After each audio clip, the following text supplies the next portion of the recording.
Good morning, welcome back. ITV bosses will face questions from MPs over how much they knew of Philip Schofield's affair following claims that his lover was paid off by the broadcaster. Just won't go away, will it? The Daily Mail, my paper says the younger man received a financial settlement from the channel before, as he left the programme. A different As he left the programme station, moving. yeah. Absolutely. Meanwhile, former ITV presenter and GB News host Eamon Holmes says he felt used and lied to by Philip. Well, we're now going to talk politics with Christopher Hope, who's the associate editor at the Daily Telegraph. Chris broke the story about ITV head honchos being summoned to Parliament, and he joins us now. Chris, morning to you, Chris. This will be a big moment for them. They're there ostensibly to talk about legislation and media bills and broadcasting bills, but what's been going on at ITV with clear evidence now of an apparent cover-up will be the dominant issue. Yes, it will. I mean, there's a problem. It's a session with Channel 4 and Channel 5, Andrew and Dawn, and they're looking at the draft media bill, not something which shouldn't trouble GB News viewers in the same way this might. But because of what's going on in Philip Schofield, this redundancy money paid out to this individual by the corporation. That's money going. Where's it going? What are the answers, as you raised there, Andrew?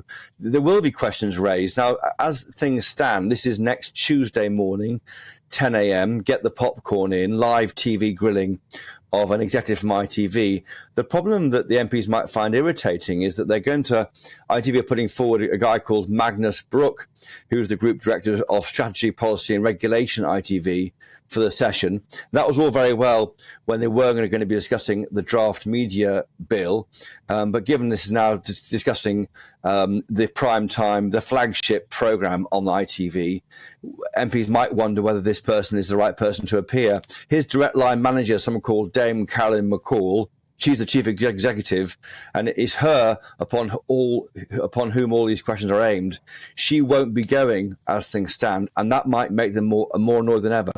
Chris, that's very interesting, because I understand that select committees have the power to compel a witness to appear before them. So if the select committee of MPs say, I'm sorry, we don't want some boring head of strategy or whatever it is, we want the chief executive where the buck stops at the top, surely she'll have to go. Well, that's right. I think there's a high-risk game being played here. ITV are trying to carry on a kind of business-as-usual approach by sending over this. He's a board director, but he's not the top person, and he's only given this big role last October, well after all the things we're discussing on the programme had finished. Now, the risk they've got here is if the MPs feel they're not being respected, they're not receiving the right person to answer the questions, given the clear indications they will raise these issues as part of the session. If they're not being given the respect they deserve, they are risking a full-scale inquiry, and that's a real problem for ITV if that happens.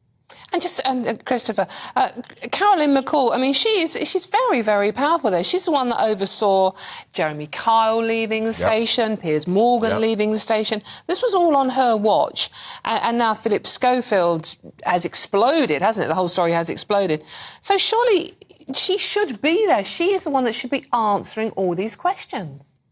Well, you mentioned Jeremy Kyle there. He, of course, is at a different station now. But back in 2019, the same committee launched an inquiry into reality television after the death of a guest following a filming on Jeremy Kyle's ITV programme and the deaths of two former contestants on Love Island.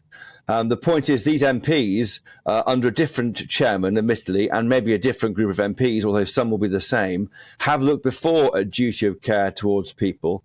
And that's the point. That's the politics here, is the duty of care towards an individual who was met when reportedly a child at theatre school by Philip Schofield, then given opportunities on the programme.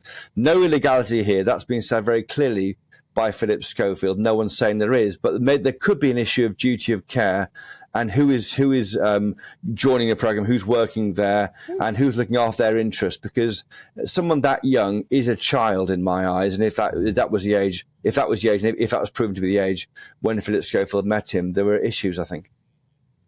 This is going to be, Chris, because I was talking earlier, you and I used to cross swords with Alistair Campbell when he was Blair's pugnacious communications chief, and he always had a rule, didn't he? If a minister or an MP's in trouble and it's been a front page top story on the broadcast news for 5, 6, 7 days, they've got to go. Now, this is breaking all records, isn't it? With Philip Schofield and ITV, and it's going to ensure this runs all the way through the Sunday papers. And next Tuesday, as you say, it's going to be required viewing. Well, it will be. It'll be a popcorn moment. Normally, this kind of thing affects the BBC, Andrew and Dawn, not really ITV. It's not funded the same way. It's funded through advertising. We're seeing, of course, suggestions Arnold Clark, which sponsors This Morning, is reviewing its relationship with the programme. Whether other advertisers feel the same way, we don't know yet. But I think there's a feeling here that it's not enough to say that Philip Schofield has gone. What next? And what did ITV know? And there was a degree of duty of care towards people. And that's where MPs will get really fired up if they feel they're not getting the right answers from what a person who could be a junior person compared to the top person next week. It might get worse before it gets better for ITV. Christopher, can I just ask, I mean, you two are obviously political heavyweights compared to me. What happens if, it's not difficult, by the way, what happens if someone lies to the committee? Yeah. What is the penalty they pay for that?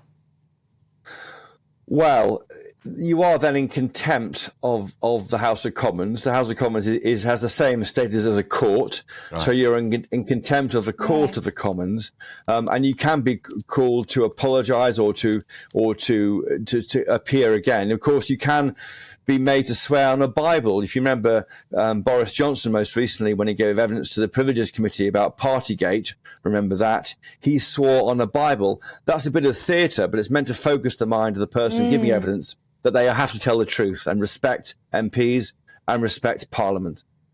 Now, Chris, can we ask you about another story that I think you've broken, another good story?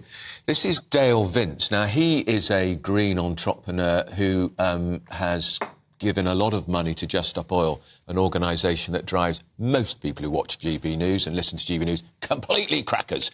He's also given £1.5 million to the Labour Party, which the Tory party say, and with some justification in my view, means we know where the Labour Party's on the side of, not the protesters, on the side of the protesters rather than the people who are trying to go about their daily business.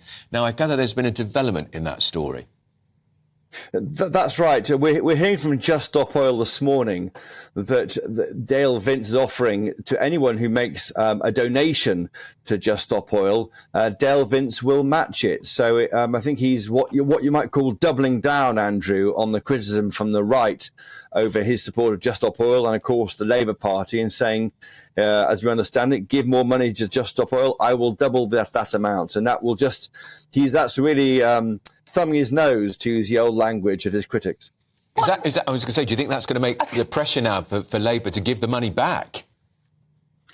Well, I think Labour and Just Stop Oil, I mean, there are definitely questions to be asked there, because people trying to get about their business, trying to get to work, will wonder why a major political party is accepting money from a donor who so obviously supports somebody who's trying to frustrate their work. I mean, the irony, of course, is that if Labour do win the next election, they have a plan for a dash for green, which we'll hear a lot more of, by the way, in the next year's general election. They're going to try and carpet the country with a lot more windmills, and they're going to try and deal with and maybe bring an end to, or certainly look at curbing offshore oil and gas production, and that's where it's going. So I think, ironically, it may actually damage the case of Labour if this link is still to be seen. This is the same Labour Party that want to build over the Greenbelt as well, right? That's the one. OK. Well, they say on the scrubby bits, not the beautiful bits. Right, OK. Yeah. Greenbelt's Greenbelt. Yeah. As John Prescott famously said, it's one of the greatest achievements that Labour has ever built on, the Greenbelt. Chris Hope, lovely to talk to you. He is the Associate Political Editor of Politics at the Daily Telegraph. And